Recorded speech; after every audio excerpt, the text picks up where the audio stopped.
On December 27th, 2014, and today I will have a potential buyer over for this Royal HH of mine.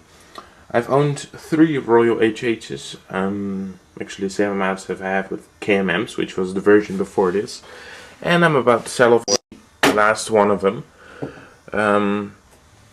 This is a very nice machine. I'm not asking too much for it, because I just need the room.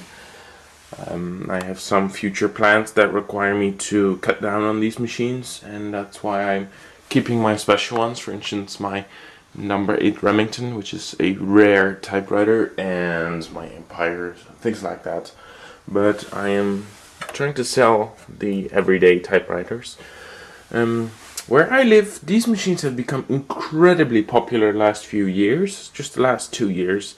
I used to be able to buy these machines for about $5–10 bucks, and people literally buy old broken machines for $40–50, and it's become surprisingly difficult to actually find one.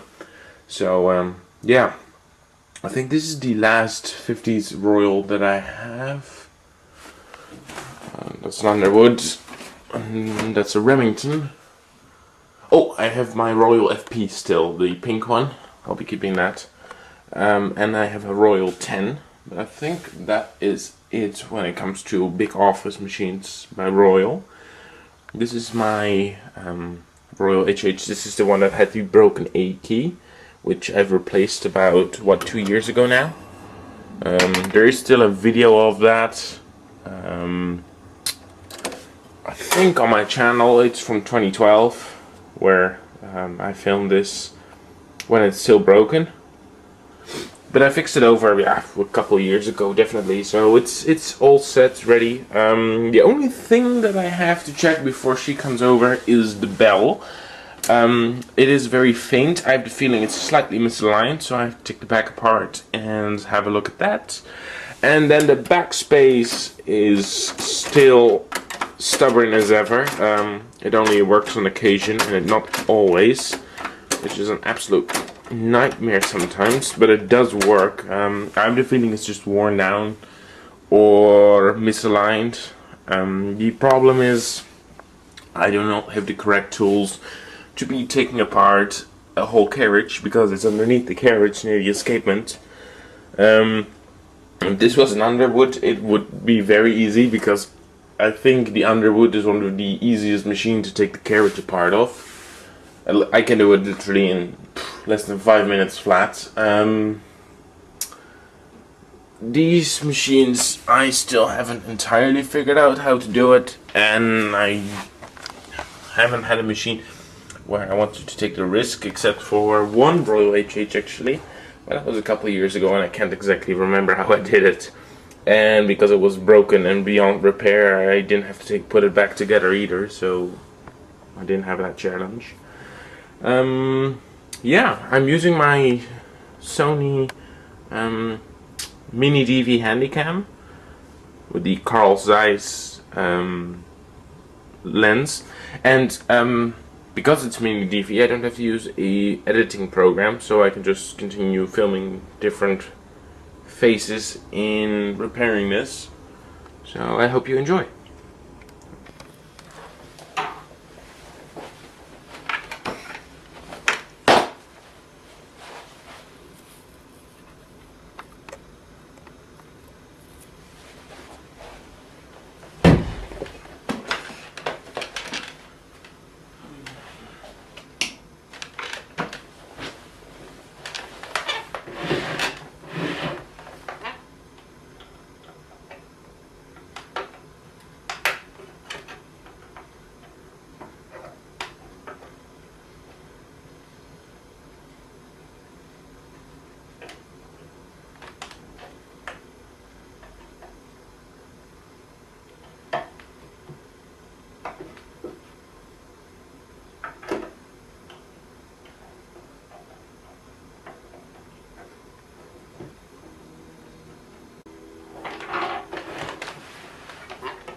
So I understand that part must have been a little bit boring, if not incredibly boring. My apologies for that. However, I seem to have managed to fix it. The problem was that, if you can tell, there is this advanced system. It's actually, I think, for the tabulator. Yes, it is. This is the tab, so it clears off the ratchet, and it immediately also hooks onto the teeth, which are the teeth that you will set by pushing these two buttons. The rod, let me just turn on night vision, we can make out it will focus. Let me see where it is. Yeah, yeah, let me just zoom in. That part, oh wait a minute, again my apologies for the quality of this video. I can understand this is not entirely entertaining to you. Oh god. Okay, anyway, you see the rod. You can, yeah, that with the round end on it. That creates the that's attached to the hammer on the bell. However, it was catching on the teeth catcher for the tabulator, which would cause the bell to malfunction. It wouldn't have enough pressure to actually ring the bell. However, I fixed it. It's very loud now. Before I will end this video, because I understand this isn't at all entertaining, we've just had 8 minutes of me repairing something. Please let me entertain you with a little bit of typing on this machine. I will put a clear title on this video indicating the first part is boring, and there is some typing involved in this, because I can understand this might, you know, be a bit confusing for you. Well, let's use the same angle as I just did to film me repairing. So again, thank you for still sticking with me, and I hope you will enjoy this next part.